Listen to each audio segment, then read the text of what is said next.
আসসালামু আলাইকুম। জিভে জল আসার মতো কাকিলা বা কাক্কিয়া মাছের লোভনীয় একটি রেসিপি নিয়ে আপনাদের সামনে আবারও হাজির হয়ে গেলাম।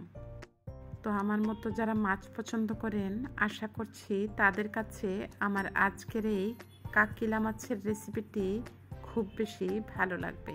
তো রেসিপিটি শুরু করার আগে ভিউয়ার্সদের কাছে ছোট্ট একটি রিকোয়েস্ট থাকবে, অবশ্যই রেসিপিতে লাইক দিয়ে দেখা শুরু করবেন। আর আপনাদের এক একটি লাইক কিন্তু শেয়ারের কাজ করবে। তাহলে চলুন কথা না বাড়িয়ে শুরু করা যাক। তো বেসিক্যালি এই কাকিলা বা কাকিয়া মাছটা আমার হাজব্যান্ডের খুব বেশি পছন্দ। তো সে কারণেই 1 কেজি কাকিলা মাছ কিনে এনেছে, যেটা কিনা অলমোস্ট বানানো ছিল। তো আমি হালকা একটু পরিষ্কার করে 2 টুকরো করে নিব। তারপর আমি কি দিয়ে রান্না করব সেটিও শেয়ার করছি। তো অফ স্ক্রিনে আমি মাছগুলো কেটে বেছে ধুয়ে পরিষ্কার করে নিয়েছি। আর দেখুন, প্রত্যেকটা মাছকে আমি 2 টুকরো করে নিয়েছি। এবারে আমি যা দিয়ে রান্না করব সেটি শেয়ার করছি। তো বেসিক্যালি আমাদের সিলেটের ঐতিহ্যের একটি অংশ হচ্ছে সাতকরা। আর এই সাতকরার স্বাদ যারা নিয়েছেন তারা নিশ্চয়ই জানেন এটা কতটা টেস্টি হয়। তো অলরেডি আমার চ্যানেলে সাতকরা দিয়ে গরুর মাংসের রেসিপি আছে, আপনারা চাইলে ভিজিট করতে পারেন। তো অলমোস্ট আমি কথা বলতে বলতে একটি প্যানের মধ্যে অ্যাড করে দিলাম 1/3 কাপ তেল। দিয়ে দিচ্ছি 1 চা চামচ করে আদা পেস্ট এবং রসুন পেস্ট, 1/2 কাপ পেঁয়াজ পেস্ট অ্যাড করে দিলাম। তারপর আমি স্বাদ মতো লবণটা অ্যাড করে দিয়েছি। তো আমি স্প্যাচুলা দিয়ে নেড়ে চেড়ে মশলাটাকে কষিয়ে নিচ্ছি, যাতে পেঁয়াজ রসুন এবং আদার র ফ্লেভারটা চলে যায়। তো মিডিয়াম টু লো হিটে আমি 5 মিনিটের মতো মশলাটাকে কষিয়ে নিয়েছি। এই পর্যায়ে মরিচের গুঁড়া 1 চা চামচ, ধনিয়া গুঁড়া 1 চা চামচ এবং হলুদের গুঁড়া অ্যাড করে দিলাম 1/2 চা চামচ। তো স্প্যাচুলা দিয়ে নেড়ে চেড়ে মশলাটাকে কষিয়ে নিচ্ছি 3 থেকে 4 মিনিটের মতো, একদম লো আছে। এই পর্যায়ে আমি 1/2 কাপের মতো পানি অ্যাড করে দিলাম। তারপর আমি এতে অ্যাড করে দিচ্ছি কেটে রাখা সাতকরার পিসগুলো। আর অবশ্যই সাতকরাটা আগে সেদ্ধ করে নিতে হবে, এতে করে খুব সুন্দর একটা ফ্লেভার অ্যাড হওয়ার পাশাপাশি খেতেও কিন্তু ভালো লাগবে। সাতকরাটা দিয়ে আমি মিডিয়াম টু লো হিটে 5 মিনিটের মতো জাল করে নিয়েছি। তো ঠিক 5 মিনিট পর ফিরে আসলাম। দেখুন, তেলটা কিন্তু সেপারেট হয়ে গেছে এবং সাতকরাটাও সেদ্ধ হয়ে গেছে। এবারে আমি আগে থেকে ধুয়ে রাখা কাকিলা মাছটা অ্যাড করে দিচ্ছি। তারপর আমি স্প্যাচুলা দিয়ে সাতকরা এবং মশলার সাথে মাছগুলোকে মিশিয়ে নিচ্ছি। তারপর আমি খুব ভালোভাবে নেড়েচেড়ে মিশিয়ে নিয়ে মিডিয়াম টু লো হিটে আবারও 5 মিনিটের মতো রান্না করে নিব, যাতে মাছের ভেতর পর্যন্ত মশলাটা খুব ভালোভাবে ঢুকে যায়। তো আমি 5 মিনিট পর ফিরে আসলাম। এই পর্যায়ে আমি ঝোলের জন্য অ্যাড করে দিচ্ছি মেজারমেন্ট কাপের 2 কাপ পানি। তো তার থেকে আমি 1 কাপের মতো পানিটাকে শুকিয়ে নিব, এতে করে সাতকরা এবং মাছটাও কিন্তু পুরোপুরি সেদ্ধ হয়ে যাবে। তো আমি চুলার আঁচটা মিডিয়ামে করে ঢাকনা দিয়ে ঢেকে 5 মিনিটের মতো রান্না করে নিয়েছি। খুব সুন্দর একটা সাতকরার ফ্লেভার চলে এসেছে। এবারে আমি ফাইনাল টাচ হিসাবে বেশ কিছু ধনেপাতা কুচি অ্যাড করে দিলাম। তারপর আমি আলতো হাতে নেড়েচেড়ে মিশিয়ে নিচ্ছি। আর দেখুন আমার কারির লুকসটা কতটা লোভনীয় দেখাচ্ছে। তো যেহেতু ধনেপাতাটা দিয়েছি, সেজন্য আমি 30 সেকেন্ডের মতো ঢাকনা দিয়ে একদম লো আঁচে রান্না করে নিয়েছি। তো আমি চুলাটা বন্ধ করে দিয়েছি। এবারে আমি নামিয়ে একটি সার্ভিং বলে সার্ভ করে নিচ্ছি। ধোয়া ওঠা গরম গরম কাকিলা মাছ দিয়ে সাতকরার এই রেসিপিটা দেখতে যতটা সুন্দর হয়েছে, খেতেও কিন্তু তার চাইতেও বেশি মজার হয়েছে। তো আমাদের সিলেট অঞ্চলে কিন্তু কাকিলা মাছটা এইভাবে সাতকরা দিয়েই রান্না করা হয়। তো আপনাদের অঞ্চলে কাকিলা মাছটা কিভাবে রান্না করা হয় অবশ্যই কিন্তু কমেন্ট সেকশনে আমাকে কমেন্ট করে জানাতে পারেন।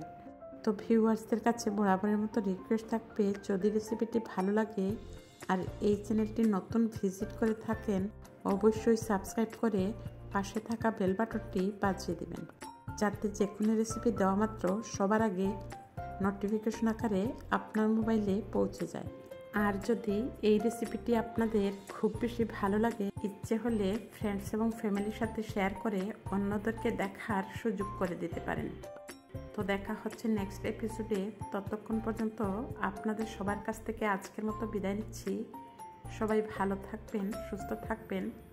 আল্লাহ হাফেজ। আসসালামু আলাইকুম। আসসালামু আলাইকুম। নিয়ে আসলাম আপনাদের জন্য আরও একটি দুর্দান্ত স্বাদের বরবটি এবং আলুর মিক্সড ভর্তার রেসিপি নিয়ে। তো কারা কারা আমার মতো ভর্তা পছন্দ করেন, আশা করছি আমার আজকের এই ভর্তার রেসিপি তাদের কাছে খুব বেশি ভালো লাগবে। আর আমার আজকের এই বরবটি এবং আলুর মিক্সড ভর্তাটি কতটা টেস্টি হয়েছে আপনারা নিশ্চয়ই দেখেই বুঝতে পারছেন। তো ভিউয়ার্সদের কাছে বরাবরের মতো রিকোয়েস্ট থাকবে, রেসিপিটি শুরু করার আগে অবশ্যই রেসিপিতে লাইক দিয়ে দেখা শুরু করবেন। আর আপনাদের এক একটি লাইক কিন্তু শেয়ারের কাজ করে। তাহলে চলুন কথা না বাড়িয়ে শুরু করা যাক। বরবটি এবং আলুর মিক্সড ভর্তা তৈরি করার জন্য আমি এখানে 250 গ্রাম বরবটি নিয়েছি, সাথে নিয়েছি 2টি আলু, 1টি রসুন, মাঝারি সাইজের 3টি পেঁয়াজ এবং বেশ কিছু শুকনো মরিচ। তো এট ফার্স্ট আমি আলুগুলোকে 4 ভাগে ভাগ করে নিয়েছি এবং বরবটিগুলোকেও কিন্তু বেশ বড় বড় করে কেটে নিচ্ছি। তো এগুলোকে আমি প্রথমে বয়েল করে নিব। তো যেহেতু আমি সেদ্ধ করব সেজন্য বেশ বড় বড় করে কেটে নিচ্ছি এবং বরবটির সামনের এবং পিছনের অংশটা কেটে বাদ দিয়ে দিয়েছি। তো আমি একটি প্যান বসিয়ে দিলাম এবং পর্যাপ্ত পরিমাণে পানির মধ্যে 1/2 চা চামচ লবণ এবং দিয়ে দিলাম হলুদ 1/2 চা চামচ, মরিচের গুঁড়া 1/4 চা চামচ। তো পানিতে যখন বলক উঠে গেছে এই পর্যায়ে আমি আগে থেকে ধুয়ে রাখা বরবটি এবং আলুগুলো অ্যাড করে দিলাম। তো চুলার আঁচ মিডিয়ামে রেখে এগুলোকে আমি খুব ভালোভাবে সেদ্ধ করে নিব। তো মিডিয়াম আছে এগুলোকে সেদ্ধ করতে বসিয়ে দিলাম। তো এগুলো সেদ্ধ হতে হতে সেই ফাঁকে আমি মরিচ, রসুন এবং পেঁয়াজগুলোকে ভেজে নিচ্ছি। তো এট ফার্স্ট আমি একটু বেশি তেলেই মরিচগুলোকে ভেজে নিচ্ছি যাতে মরিচগুলো মুচমুচে থাকে। তো মিডিয়াম আছে মরিচগুলোকে 1 মিনিটের মতো ভেজে নিয়েছি। এবারে আমি কেটে রাখা রসুনগুলো অ্যাড করে দিলাম। তো এগুলোকে আমি 1 থেকে 1.5 মিনিটের মতো ভেজে নিয়েছি। তো সুন্দর একটি কালার এবং ফ্লেভার চলে আসলে এগুলোকে আমি উঠিয়ে নিচ্ছি। এই পর্যায়ে আমি কেটে রাখা পেঁয়াজগুলো অ্যাড করে দিলাম। তো পেঁয়াজগুলোকে আমি ভেজে নিচ্ছি যতক্ষণ না পর্যন্ত পেঁয়াজটা সফট হয়ে আসে। তো আবারও আমি 1 থেকে 1.5 মিনিটের মতো একদম লো আঁচে পেঁয়াজগুলো ভেজে নিয়েছি। এবারে আমি চেক করে নিচ্ছি আলু এবং বরবটিটা সেদ্ধ হয়েছে কিনা। তো দেখুন বরবটিটা কিন্তু অলমোস্ট সেদ্ধ হয়ে গেছে, তবে আলুটা কিন্তু এখনও সেদ্ধ হয়নি। বরবটিটা যাতে ওভারকুকড না হয়ে যায় সেজন্য বরবটিগুলোকে উঠিয়ে নিচ্ছি। তো আমি আলুগুলোকে অফস্ক্রিনে 5 মিনিটের মতো সেদ্ধ করে নিয়ে খোসাগুলো ছাড়িয়ে নিচ্ছি। ফাইনালি আমার ভর্তা তৈরি করার জন্য সব কিছু কিন্তু রেডি হয়ে গেছে। তো আমি বাটনাতে এগুলোকে খুব ভালোভাবে ম্যাশ করে নিচ্ছি। তো আপনারা চাইলে শিলপাটা অথবা হাতের সাহায্যেও ম্যাশ করে নিতে পারেন। তো দেখুন আস্তে আস্তে এগুলোকে আমি আধা ভাঙ্গা করে নিচ্ছি। তো আপনারা চাইলে হাতের সাহায্যে শিলপাটা অথবা বাটনায় এইভাবে আধা ভাঙ্গা করে ভেঙে নেবেন। কোনো অবস্থায় মিক্সার গ্রাইন্ডারে এগুলোকে পেস্ট করতে যাবেন না। তো আমার কাছে কিন্তু একদম মিহি পেস্ট একদমই ভর্তা তৈরির ক্ষেত্রে ভালো লাগে না। তো দেখুন এটা আমার পারফেক্টলি তৈরি হয়ে গেছে যেমনটা আমি চেয়েছিলাম। এবারে আমি এগুলোকে এক পাশে রেখে দিয়ে আগে থেকে ভেজে নেওয়া রসুন, পেঁয়াজ এবং শুকনো মরিচের 8 থেকে 10টি অ্যাড করে দিলাম।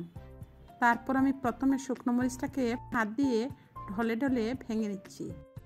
একে একে রসুন এবং পেঁয়াজটাকেও খুব ভালোভাবে মিশিয়ে নিয়ে এই পর্যায়ে আমি অ্যাড করে দিব সরিষার তেল।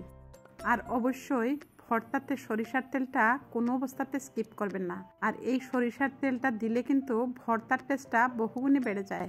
অ্যাড করে দিলাম কেটে রাখা ধনেপাতা কুচি। তারপর আমি সব কিছু হাত দিয়ে মেখে নিচ্ছি। আর এই হাতে মাখা বরবটি এবং আলুর মিক্সড ভর্তাটা খেতে যে কতটা টেস্টি হয় আপনারা অবশ্যই ট্রাই করে দেখবেন। তো এই পর্যায়ে আমি লবণটা চেখে নিয়েছিলাম। আমার কাছে মনে হয়েছিল লবণটা একটু কম হয়েছে, তারপর আমি অ্যাড করে দিলাম। ফাইনালি আমার ভর্তাটা তৈরি হয়ে গেছে। এবারে আমি একটি সার্ভিং বলে সার্ভ করে নিচ্ছি। বিলিভ মি, গরম গরম বরবটি এবং আলুর এই মিক্সড ভর্তাটা গরম ভাতের সাথে কিন্তু একদমই জমে যায়।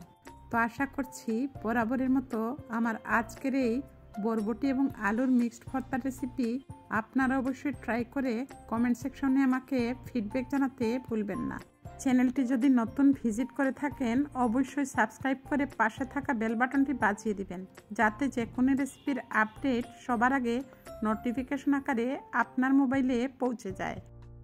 আর যদি খুব বেশি ভালো লাগে ইচ্ছে হলে ফ্রেন্ডস এবং ফ্যামিলির সাথে শেয়ার করতে পারেন। নেক্সট রেসিপি অথবা ভ্লগ দেখার আমন্ত্রণ জানিয়ে আজকের মতো বিদায় নিচ্ছি। আল্লাহ হাফেজ। আসসালামু আলাইকুম।